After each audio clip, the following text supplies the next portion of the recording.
Shubor nakashlem jong unongsan Hima. Ka United Democratic Party Mawkyrwat constituency kan Satang hiyar hakini gisngi banwan hadian bakinong kitkam bakinong Krishan jongka kilarai banet penyaso no bat ke National People's Party.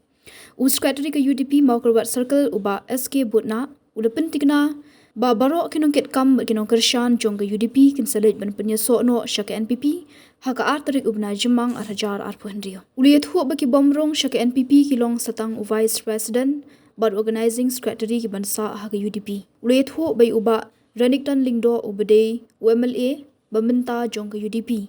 Dan jing tepi Henry kena kejinya penbet bandrung syaka NPP kadai bala penbet tang lagi nong Krishan. Syuk ula penpau baga jingrong syaka NPP kalong banwan ra shibuan ki kampenrai haka Mawkyrwat constituency. Kumban syu penken mau kat kum kejing saphyang haki rensan social media lapen I baga shithi ki nong Krishan jong uba Ranik Lingdo tongkhar. Kin penyaso no bat ke NPP haka artarik ujemang arhajar arpun rio haka baya kejinglang on penong Nativity Auditorium Mawkyrwat. Kejingwan ban penyaso jong ginong Krishan jong uba Ranik syaka NPP kidai kidak kishen ba WMLA ke Mawkyrwat ru un sepenyaso no bat ke NPP.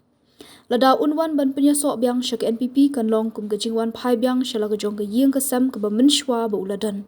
Hausnam arja khatlai uba Ranik Lingdo tongkhar ulami banekon ni ke election na ke NPP Henry ularam no ha uba Robert Lingdo ha ke election arja khatpra uba Ranik ulami banekon biang ye ke election MLA na ke HSPDP bat yora ye ke jingjob dak ban penliam mi uba karna so syang tang da south pa sanpu pravon nang ta hausnam arja arpulai uba Ranik ulay khonno na ke UDP bat job dak ban penliam biang ye uba karna so syang.